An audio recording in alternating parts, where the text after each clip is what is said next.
So if you want to be irresistible, you need to come up with a problem that you're solving that makes people feel like, I gotta have it. The fear of missing out is what's going to kick in. The old way of selling is to push your message out.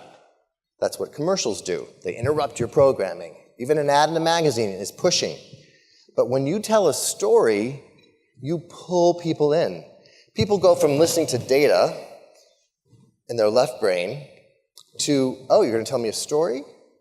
Oh, maybe it'll be interesting, maybe even entertaining. The person who tells the best stories becomes irresistible, because when you are irresistible, you're tugging at people's heartstrings, and that's what causes them to open the purse strings. One of the ideas I proposed was to guess genes, because I noticed, and I said that same phrase, remember that from before? What if? The way I got to meet Michael Fell? That's another great way to start a conversation with your clients, to get them into the right brain imagination story. What if?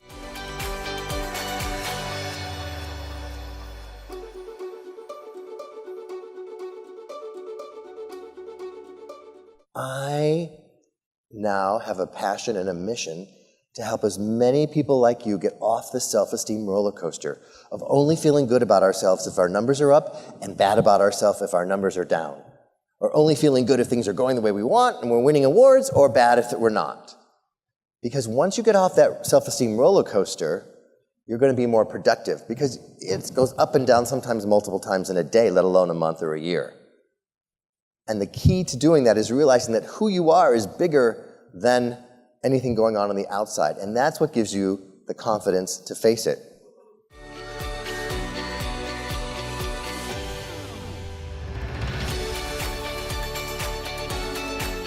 Overcoming objections.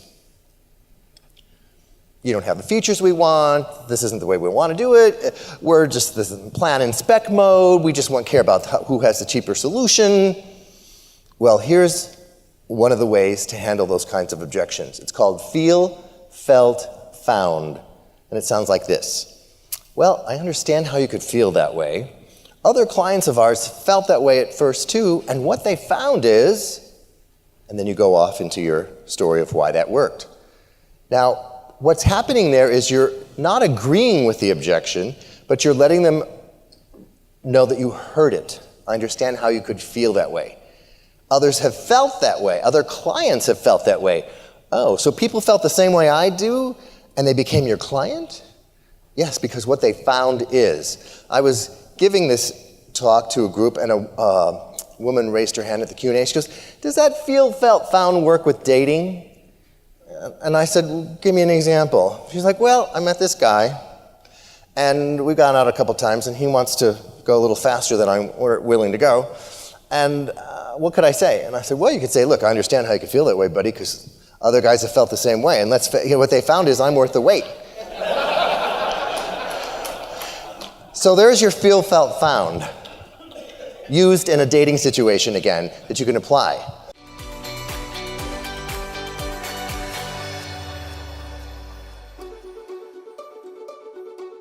I was talking to people about ideas, and they said, well, you should start a podcast. And I said, I should go to the moon too. How do you do that? And I realized I had some fear around it. So I thought, I'm going to put some faces on this fear so I can identify what it is. And there's literally 3 faces of fear. The first fear I had was the fear of rejection. What if I ask people to be on the podcast and nobody says yes because there's no episodes to listen to? They'd be the first. But if you're in sales long enough, you get used to rejection. And for me, what I found is I never take rejection personally. When I was selling ads for W Magazine, someone said, we're going with Vanity Fair or this one or that one instead of you. In my head, sometimes I think, maybe somebody else could have gotten a yes. Or maybe they're right. Maybe that other company is better than my company. And if you start to let other people's no's affect you personally, you start agreeing with them, then you're taking the rejection personally. So the first solution is, if your face is the fear of rejection, don't reject yourself.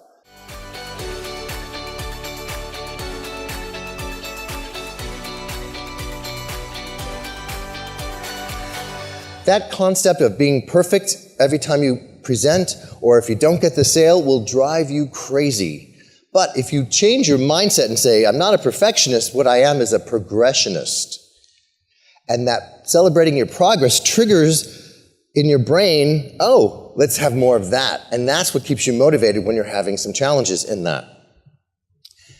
And as you heard, I was able to meet Michael Phelps. Well, how the heck did that happen? He's not exactly walking the streets of LA. I was calling on Speedo when I was selling ads for Condé Nast W magazine. And Speedo was coming out with a line of sportswear. And they were planning to advertise it in fitness-type magazines. And I went up to them and I said 2 words. What if? What if we treated your sportswear like it was high fashion? And we could have a fashion show around a swimming pool at a nice hotel. You could invite Michael Phelps because he's part of your team. You're paying him to be the spokesperson for Speedo. And we could get some press around it. And they did, and I got some advertising that was not in the normal way of getting ads. And so when I met Michael at this event, I said to him, you know, everyone says you're so successful in the water because you're tall and your feet are huge and you've got this lung capacity. I'm guessing there's something else to it. And he said, yeah, years ago my coach said to me, hey, Michael, are you willing to work out on Sundays? Michael said, yeah. Just great, we just got 52 more workouts than your competitors, because most people take Sundays off. What are you willing to do at Allerton that your competition's not willing to do? That's what's going to set you apart.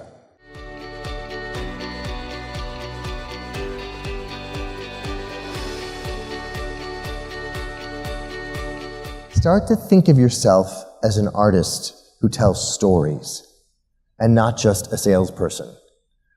Because when you do that, if you're going to be great at pitching and storytelling, you might as well become the Picasso of pitches. 3 years ago, I had the opportunity to meet Françoise Gillot, who is the mother of Paloma Picasso.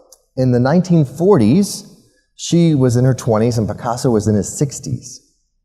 And they had this mad love affair, and he painted pictures of her, and they have 2 children, Claude and Paloma. And when I met her in her New York apartment, she invited me in, and she said, in the 40s there was a shortage of canvases, but our urge to create was so great that we would sometimes paint over our paintings, our masterpieces. And the painting you're looking at on the wall is the 5th one I did. I think my favorite is the 3rd one underneath it. And I thought, wow, no one's ever going to see that. Yet her urge to create was so great. And sometimes in sales, we have to paint over our masterpieces too. We think we've got the masterpiece of Picasso presentations, and then something changes at the client. Our budget's changed, there's someone new in the decision process now, oh, we've changed, you gotta redo it. So the world needs what you have to offer, which is you and your particular passion. And I want to invite all of you to go out and become salespeople who tell stories and paint a picture that allows you to become the Picasso of pitches. Thanks.